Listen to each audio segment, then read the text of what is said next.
Bonjour à toutes et à tous, je suis ravie de vous retrouver pour ce nouveau Paris Direct à la une de l'actualité de ce mercredi.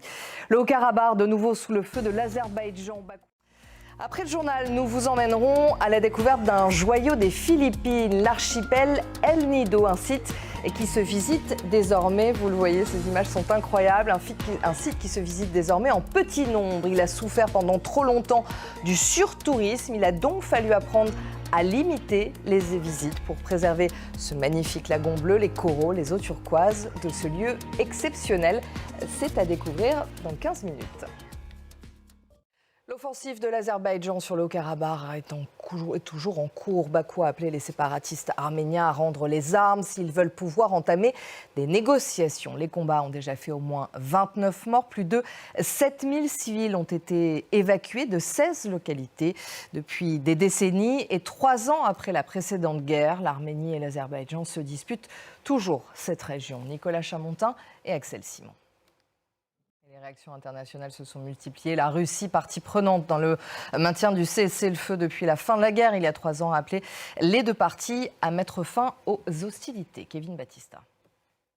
À Erevan, la capitale arménienne, des affrontements ont éclaté entre des policiers et des manifestants. Ils se sont rassemblés devant le siège du gouvernement pour...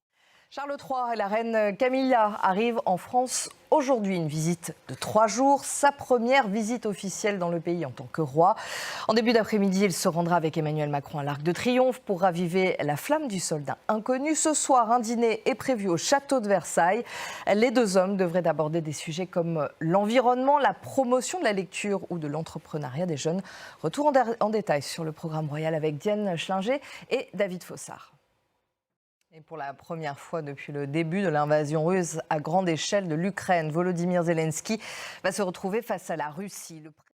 Nous partons en Espagne où l'âge moyen de l'émancipation a dépassé pour la première fois les 30 ans. La perte de pouvoir d'achat des jeunes et la hausse ininterrompue des prix de l'immobilier empêchent la jeunesse espagnole de devenir indépendante. Selon l'Observatoire de l'émancipation du Conseil espagnol de la jeunesse, seuls 16% des 18-30 ans vivraient hors du domicile familial, soit moitié moins que la moyenne de l'Union européenne. C'est un reportage à Madrid d'Armal Esposito.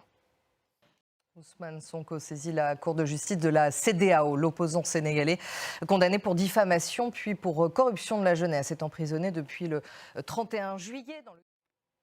Et on fait maintenant un point sur les titres qui dominent l'actualité de ce mercredi. Le Haut-Karabakh de nouveau sous le feu de l'Azerbaïdjan.